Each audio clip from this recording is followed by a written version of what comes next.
नमस्कार। पुनः एक बार आप लोगों के समक्ष बाल विकास की कक्षा में हम आगे की ओर बढ़ते हैं। उससे पहले कुछ महत्वपूर्ण जानकारियां जो आपके सम्मुख प्रस्तुत करना अत्यंत आवश्यक है। उसमें से हमारा पहला है कि आप हमारे ऐप रिपब्लिका ऐप से जुड़ करके इस तरह के क्लासेस, टेट के भी जो क्लासेस, चाहे वो यूपी टेट हो, सी टेट हो, सारी की कक्षाएं जो हैं आपको यहाँ पे क्रमशः सिलसिलेवार तरीके से मिलेगी। और सबसे बड़ी बात कि अगर आपको इससे जुड़ने में समस्या हो रही है ऐप के माध्यम से, तो आप हमारे व्हाट्सएप नंबर 7678599093 पर भी संपर्क कर सकते हैं।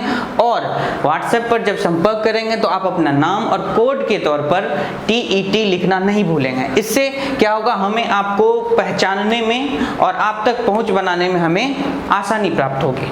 और सबसे बड़ी बात कि हमारी रिपब्लिका टीम जो है वह 1 जुलाई से पुनः 1 जुलाई से नई बैच ऑर्गेनाइज करने जा रही है। पुरानी चल नहीं रही है और इसी क्रम में हमारा नया बैच जो है सो 1 जुलाई से स्टार्ट होगा टेट के लिए, जिसमें बाल विकास, उसके बाद जितनी भी जो भी सब्जेक्ट होते हैं टेट में, खास करके जो सोशल रखेंगे सोशल के सब्जेक्ट होंगे, साइंस रखेंगे उसको साइंस के सब्जेक्ट होंगे, वो सारी चीज़ें अवेलेबल कराने जा रही है। 1 जुलाई से हमारा नया बैच स्टार्ट होने वाला है और 12 जुलाई से इसके लिए टेस्ट सीरीज भी स्टार्ट होने वाला है। तो जो छात्र चाहते हैं कि हम इन कक्षा को पूर्णतः करें और अपने रिजल्ट को सिक्योर करें टेट एग्जाम में, तो वह रिपब्लिका ऐप के माध्यम से हमारे व्हाट्सएप नंबर 7678599093 पर जुड़ करके अपना नाम और कोड के रूप पर टेट लिखना नहीं भूलेंगे, ताकि आपको कक्षा से संबंधित जो भी लिंक होगा, चाहे जो भी जानकारियां होंगी, वो आपको मिलती रहेंगी।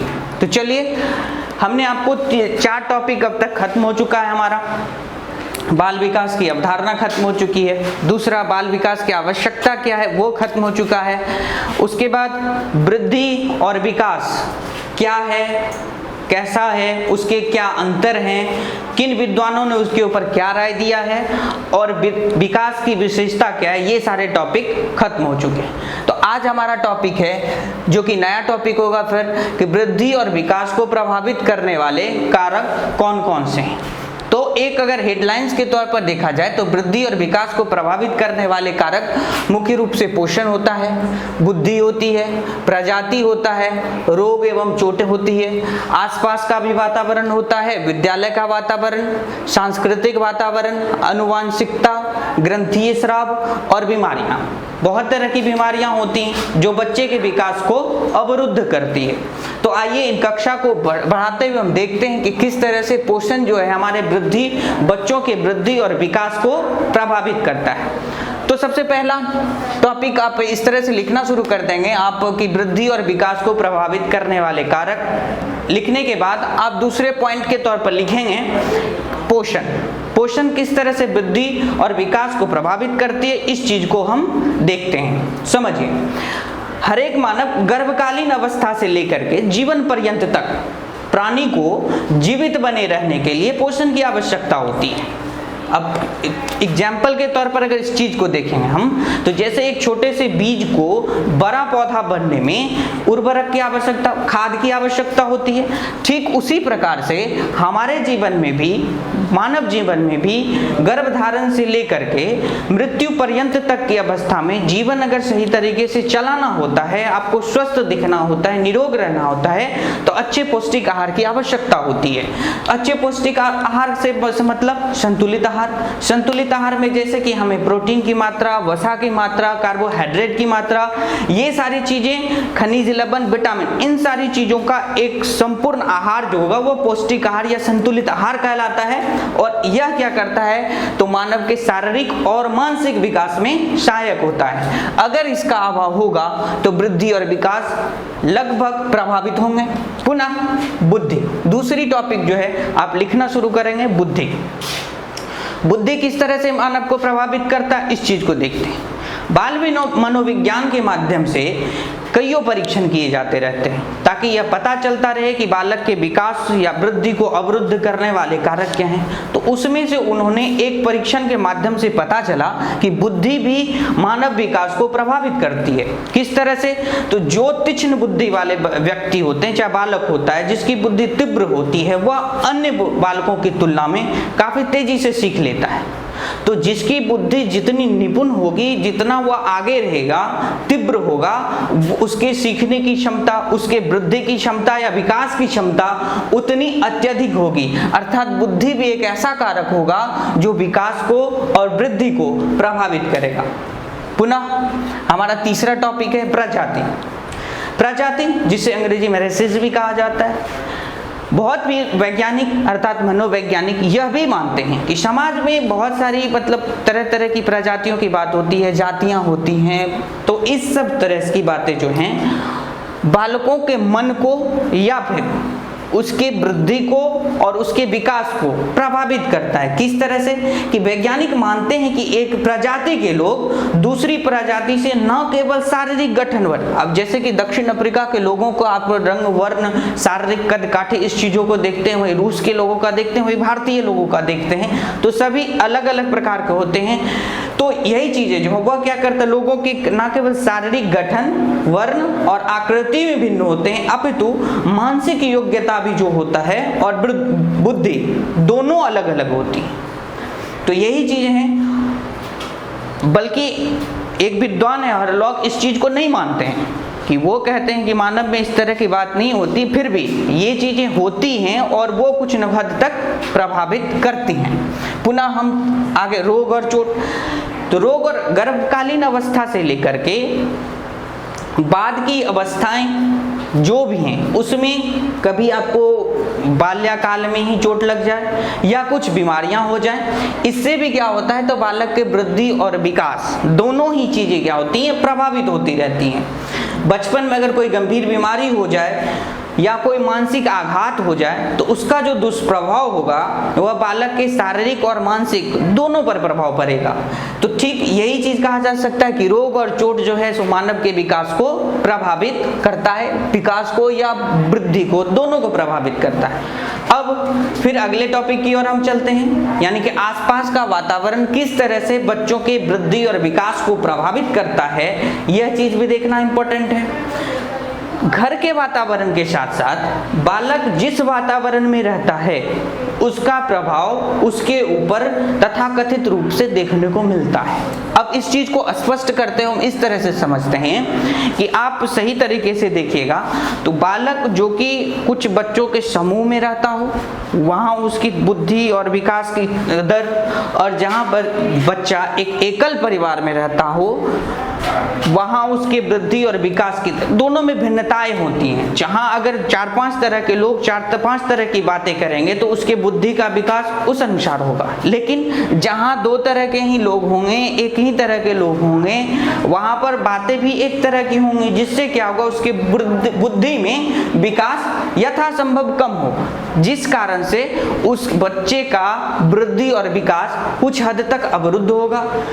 तो यही कारण है कि आसपास का वातावरण भी बच्चों के वृद्धि और विकास को प्रभावित करता है। फिर हमारा अगला पॉइंट है विद्यालय का वातावरण। सबसे इंपॉर्टेंट चीज कि अगर हम ये चीज देखें, नोट करें तो प्रायः यह देखा जाता है कि लगभग 5 वर्ष होते होते सभी माता पिता अपने बच्चों को स्कूल भेज देना पसंद करते हैं, चाहे वो किंडरगार्टन में भेजना शुरू कर दें या फिर किसी स्कूल में नामांकन दिलवा दें, लेकिन 5 वर्ष की अवस्था तक उसे विद्यालय जाने लगता है अक्सर बच्चे। तो विद्यालय विभिन्न आयामों से बच्चों को स्वयं से सीखने या सिखाने का अवसर प्रदान करता है, जिससे बालक का सर्वांगीण विकास संभव हो पाता है। अगर विद्यालय में शिक्षक अच्छे नहीं हुए तो बच्चों का विकास नहीं होगा, अगर शिक्षक अच्छे हुए तो बच्चे का विकास यथासंभव बेहतर होगा। एग्जाम्पल के तौर पर हम इस चीज को देख सकते हैं कि जो बच्चे विद्यालय जाते हैं और जो बच्चे विद्यालय नहीं जाते हैं, तो उन दोनों की भाषा, बुद्धि, दोनों चीजों में अंतर प्राप्त होगा।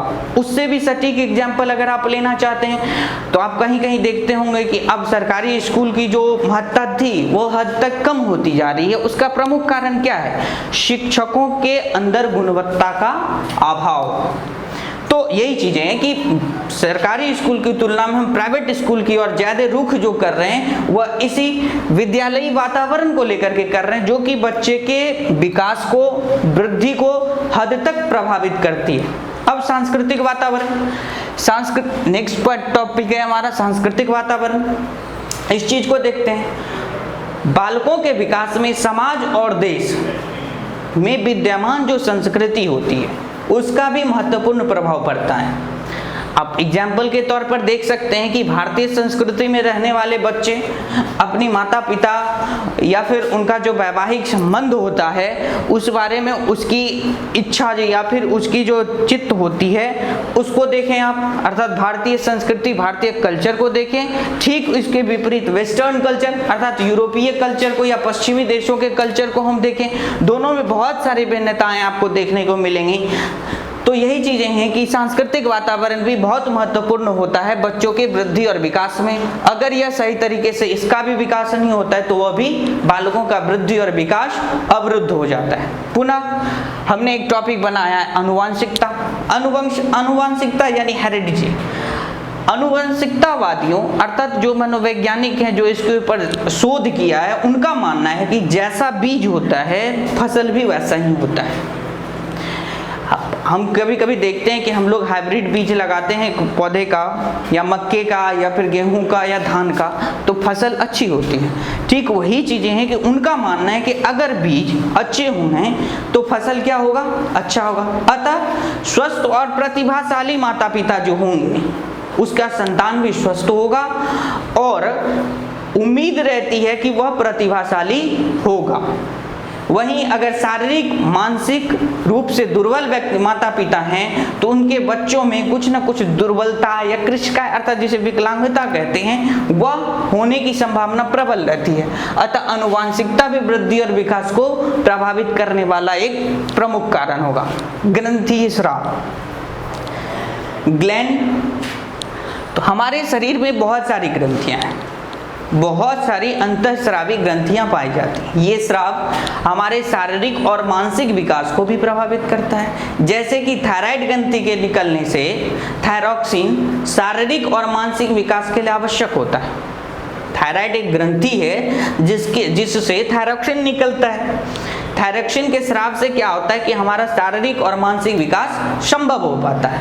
अगर इसके स्राव में कमी आ जाती है तो बालक या तो मंदबुद्धि होगा या फिर अगर इसके स्राव में तेजी से स्राव होता है तो बालक तीक्ष्ण बुद्धि का होगा।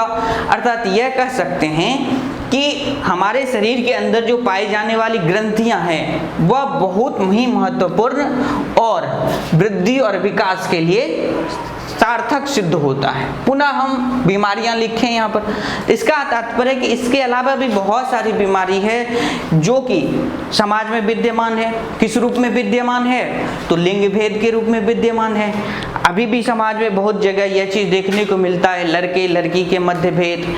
तो ये सारी चीज जो होती हैं किसी भी बच्चे के मन के विकास को से लेकर के शारीरिक विकास को भी अवरुद्ध करता है। तो सही तरीके से कहा जाए तो समाज में उपस्थित जो बीमारियां होती हैं वो बालक के वृद्धि और विकास को प्रभावित करता है। तो आज का टॉपिक हमारा यहीं खत्म होता है। पुनः अगली कक्षा में मुलाकात होगी नई टॉपिक के साथ।